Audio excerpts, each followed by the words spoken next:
So if this is right for the camera, darn it, I wish I'd have done that before the camera was on. That's why I asked you to move your mouses right away and tell me if you need anything. We should be at about number 46, right, where it starts talking about carrying loads and things like that. Not page, number. Chapter 6, number 46, is that right?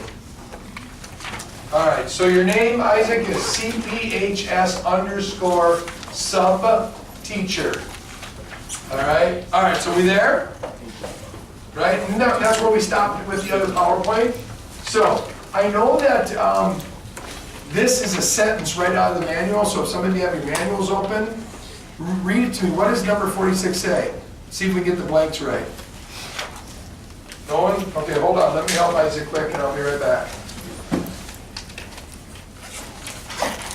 Sub teacher.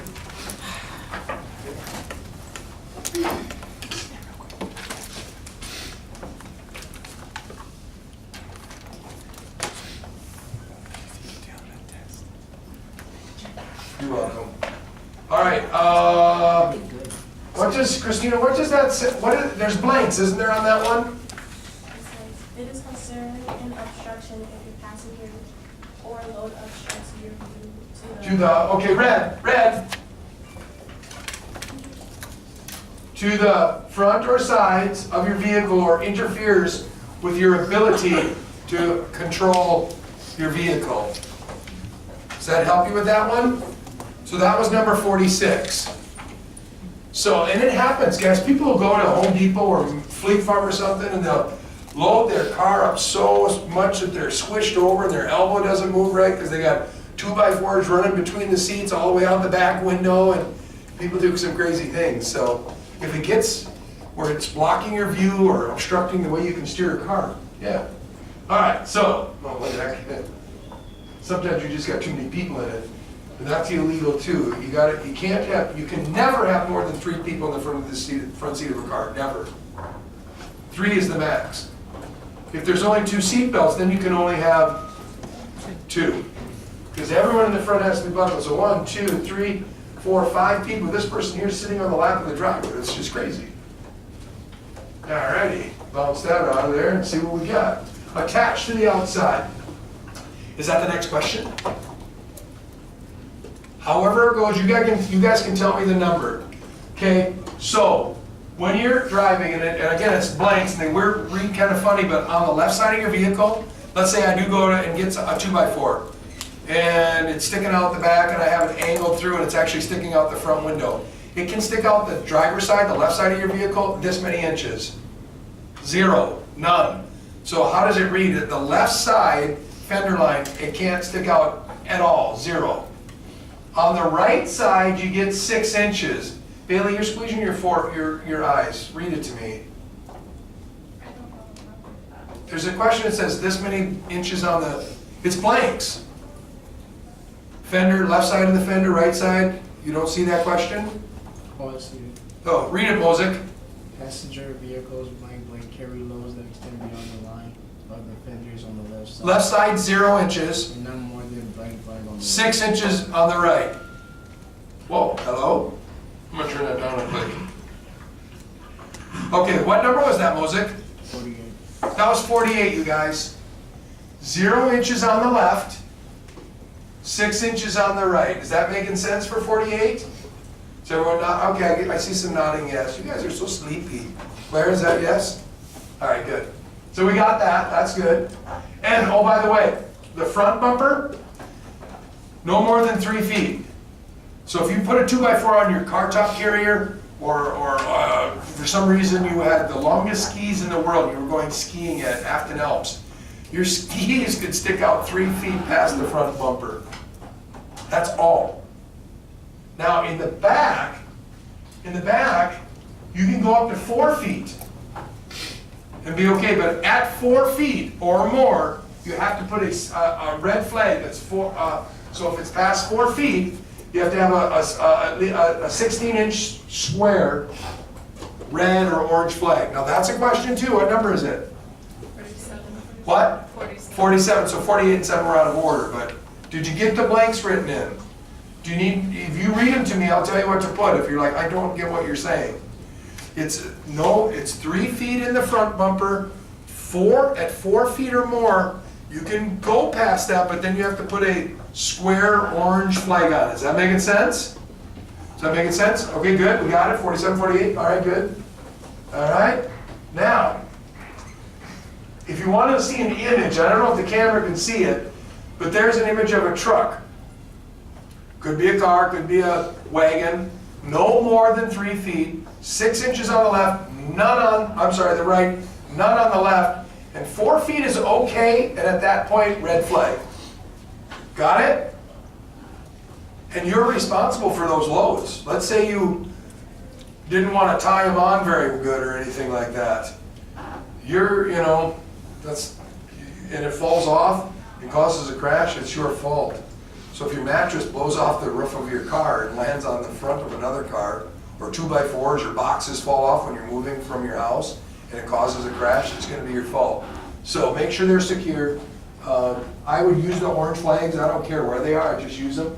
And then, at night you probably want to put a reflector on there. Just little reflectors, because when a light hits a reflector, it reflects. So it doesn't have to be the lantern type thing like this says. And you can see, a lot of people do it on their mailboxes and stuff, they put reflectors, you know what I mean? Yeah. So, I think there's a picture, that's a real picture. To me, what I'm thinking is, these kids are going to college probably, and they don't have a lot of money. But look at that, do you see the boxes on top? How did they connect them together? Duct tape. And then did they strap it down or what'd they do? Duct tape. Melissa is on one side, Bailey's on the other, and they're handing the duct tape through the windows. It better not rain. Well, I guess they could roll their windows up to there, but they actually they taped them all together, then duct taped it. Their hatch is so full, looks like a little shrink wrap something, I don't know what's going on. I think they have a broken window. Look at the back seat, and then they stuck the tape on here, went around it so the stuff doesn't fall out the back. It's terrible. So, by the way, I just saw a commercial last night, and I laughed out loud. I was sitting all alone. My wife goes, what are you laughing about? I had the TV on. What was I watching? Maybe I was just watching, no, maybe I was watching The Voice or something like that. But anyways, this car, you see this car, the hatch is open, and it's going backwards really fast into a driveway. And this guy's standing in, I think he might have a little cup of whatever, And he's standing there. Here comes this car with the hatch open. It's like, and all of a sudden, slams on the brakes. Everything inside the little van hatchback thing just came flying out and landed right at his feet. It was just a pile of crap. It was his girlfriend. There's your stuff, and she drove away. And he's standing there, he's looking around and going, it's okay.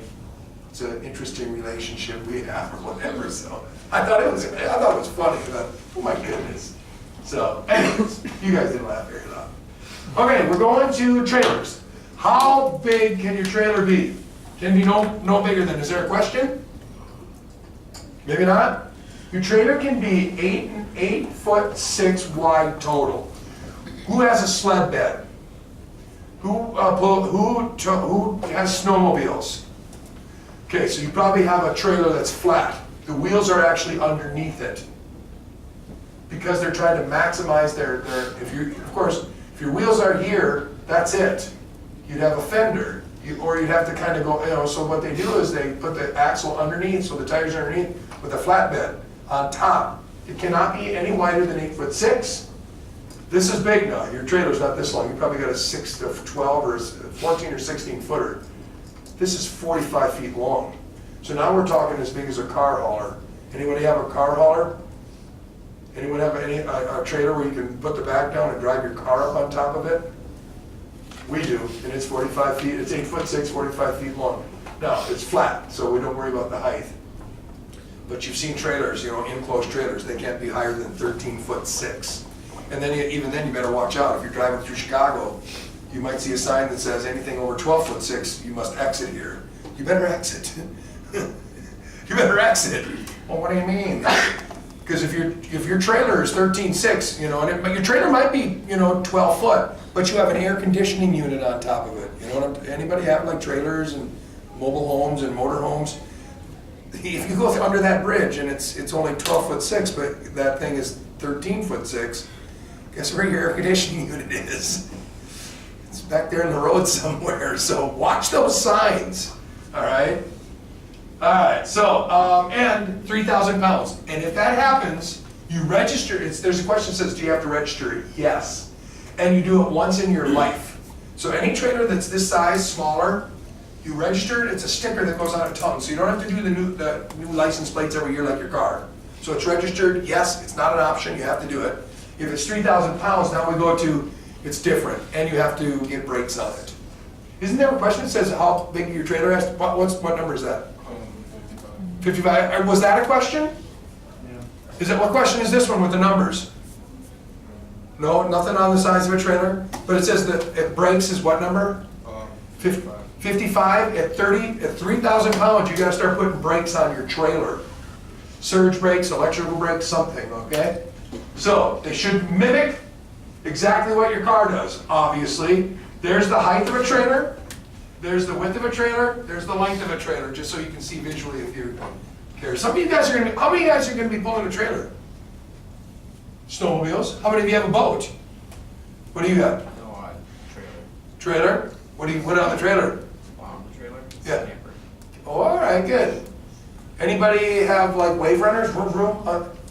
So you're gonna have to practice backing up into the water and, yeah. But even now, I mean, so you know how to do it, but you can get great at it, right? Now, they have cheaters now, don't they? You know the backup cameras they have? They actually have what they call trailer, they actually mount right where your ball is. They're the same thing, but oh my goodness, those things help so much. But you do have to get used to it, because you're looking back and you're turning. Opposite. When I'm driving at you guys, here, I'm gonna drive this way. I'm driving my car. And I wanna take a left. Guess which way I turn my steering wheel? Left. If I'm going backwards and I wanna go to the left, guess which way I turn my steering wheel? Right. Left. Right. Left. Left. You turn them left. People screw it up all the time. If I go left, I turn left. If I'm going backwards, I still turn the way I want to go, left. My wheels turn this way, and what does my car do? Oh, that's why the uphill parking thing people mess up. If you're going uphill with a curb, you actually turn your wheels left because it'll back up, it'll go left. Yeah, I get it. So, but with a trailer, you have to jackknife it. So now with a trailer, if I want my trailer to come to the left, I have to turn my wheels to the right. You're like, really? And yeah, my car starts to go the wrong way. But it bends, I don't know how to show it, it bends the trailer this way, and then you're like, it's jackknifing, and then you gotta kind of decide, okay, now I'm gonna follow it. And then you kind of follow it. Takes a little practice. There's little different techniques you can use too. Now for Sister T, okay? Sister T is driving. Yard, will you tap Sister T for me? Tell her to reset her position. Very nice. Reset your position, T, and I've got a pass up here for you. All right, let's keep going. So Yard has already practiced, and then he's got the hang of it. You guys that are going to do it, even with your permit, start to practice. His dad or mom will be with you. Trailer should have, oh, this is a question I know. You can tell me what number. 10 to 15% of the tongue weight should be on the ball. What number is that? 50? Yeah. Number 50. Number 50. 10 to 15%. Write that one in. Number 50. Okay. I know there's a sentence where you put this in when it's correct later. The trailer's floor should be level. It's a blank. I think you're supposed to say the floor should be level. Right? What number is that? 51. Is the two blanks floor and level? Okay, so the two blanks for 51 are floor and level. You don't want, well here, let's get a picture up. You don't want this to happen. If you got way too much weight on here, it'll squash your truck, your van. What's happening to the front tires right now? Traction increased or decreased? Yeah, you don't, this is why most people that tow want rear wheel drive, I can't say it. Rear wheel drive, bubby bumper, baby bumper. So, because they lose their traction, and it actually is difficult to steer here, okay? So that's too much, all right? Now, if you do the opposite, and you got your live well still full of water, and all of a sudden the back of your boat's really light, it's locked on this ball, it's actually lifting it up. Okay, so guess what can happen now is that the back of it, if it starts to move at all, you know, like wiggling my booty, it'll start to, they call it fishtailing, you know, the trailer will start to go, and it's heavy enough, it'll jerk the rear end of your car around, it'll throw you in the ditch. So you want it nice and level, hopefully it will track perfectly for you. Okay, so that's the weight percentage, and then also your axle percentage. If you have more, you want to have your floor level, get most of your weight over your axle, about 10% up here, and then hopefully it'll track nice. If you have too much weight behind the axle, and it's heavy in the back, it's not good. Okay? Okay, this is, I think we're back to number 55 where it says if you're gonna need brakes. At 3,000 pounds, you need brakes. It's a federal law that you need chains, federal. So I took my chain, I have a motorcycle and I pull a trailer when I go for like days and days and days. I'll put like stuff in my trailer and I pull it. I took the chains off. Never drove with that, but I had taken them off. And I thought I better find out if I really need them, and I found out I did. I was worried that if something happened, it would yank me all over. I just want my trailer to leave, I don't care. But they said the problem is if it left and went into oncoming traffic, and now all of a sudden I created an accident or killed someone because my trailer went that way, then I'm liable. So federally, I have to have it chained, even though I'd rather not, but anyways. So you gotta have chains, and then we already got that from chapter 2. If you can't see out your rearview mirror, you need what do you need? Extended, extra, larger, bigger side mirrors. The car did that, good job. All right, trailers. Okay, there's some questions in here. When you have a trailer, you never want to be within 500 feet of another vehicle. What number is that? 40? 49? These are kind of out of order, aren't they? That's too bad. But at least we're getting them. So that's 49, 500 feet. Now, the other thing, there's going to be a question that says, where are the 3 areas you need more room? What number is that? 53, so camera's listening to the numbers, 53. So we want to make sure that we don't get too close to someone. Remember, an object in motion wants to stay in motion. And now all of a sudden you're driving, and you're used to driving your car. It's not a big trailer. It's not a big giant trailer, but you know, your car, you put a hitch on it. It's your Subaru. You know, it's the Outback. It's pretty tough, and so you hook it on it. You're used to taking, that Subaru gets up and goes, Bailey. Wah! And I brake pretty good. Pretty nice. And I can whip it around pretty good. Okay, I put a trailer on it. Right now, when you hit your brakes, you'll feel it. There'll even maybe be a half a second delay, and it might even clink, because it's kind of pulled. And all of a sudden you don't take your foot off, but you actually go right to the brake. You might feel this. It's the trailer. There's no brakes on it. So what's the trailer doing to your car right now? It's pushing it. So what number is it that says you need more room? 50 what? Well, you need more room to stop. You need more room to stop because it's going to push. So instead of with your Subaru, I hit my brakes for the stop sign here and I just slowly stopped. I need to hit my brakes way back here because I'm going to get pushed. So I'm going to need more room to stop. Now, Christina's sitting here at the intersection. She looks, she goes, normally with her fast little Subaru that she's got, it's pretty quick. She looks and goes, I can beat that guy.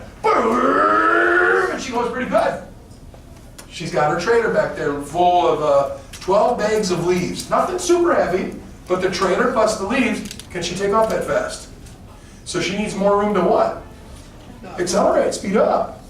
So now, normally she could beat that car. She goes, I better let it go, I got the trailer. Finally, it's nice and clear, and she pulls out, and she's like, but it's taking a little bit longer. The squirrels in the engine are running hard, but it's taking a little longer to get up to speed. And the last one, of course, is turning. We have that in a different chapter where we talk about semi-trucks.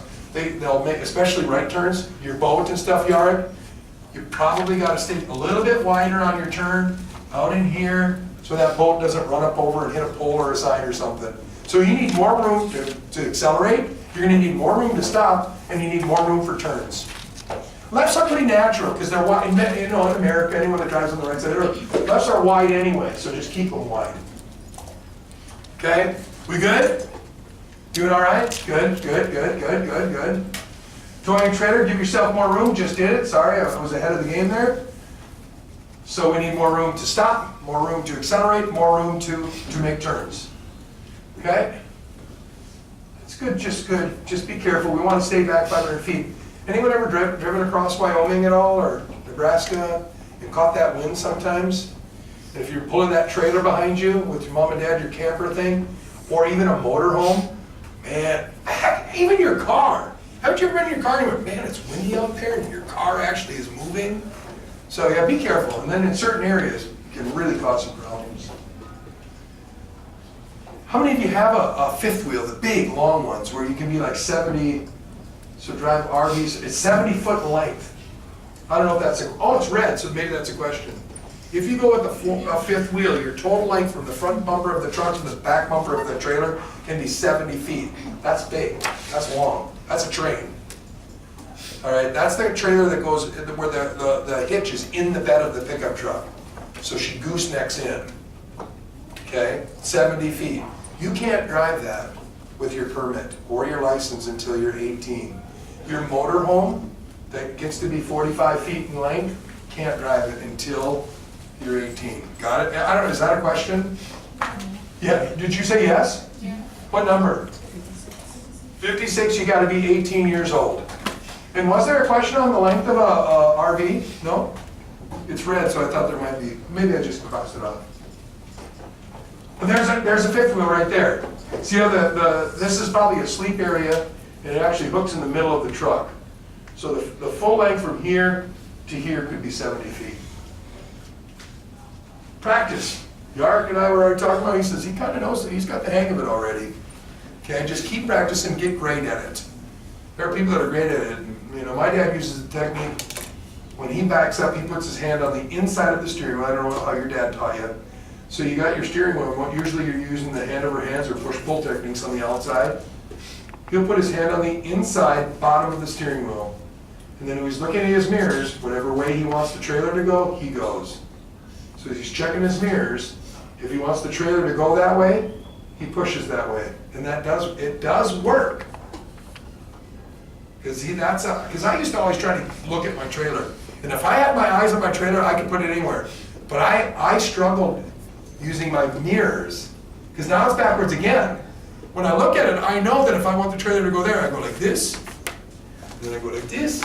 But when I use my mirrors, I'd be using my mirrors, and I always go, okay, God darn it, I do it wrong. Dad goes, so I've actually, even as old as I am, about 10 years ago, my dad showed me that, and I went, oh, I like that. So now I can actually back up with my mirrors and look and go, okay, I need the trailer it needs to go that way in the driveway. I can see the driveway, so I go like that. And it does work. Because if I wanted to go that way and I do this, that's actually the opposite way it works. So just different ideas to practice with, you know, Mom and Dad. I think that's the last slide. Semi-truck. We can watch a few videos. You want to watch a couple videos? We're going to turn off the camera, Claire, because they can watch these videos on their own if you want to. They're on the last slide of PowerPoint Part 3. Part 3. Thank you. Peace out.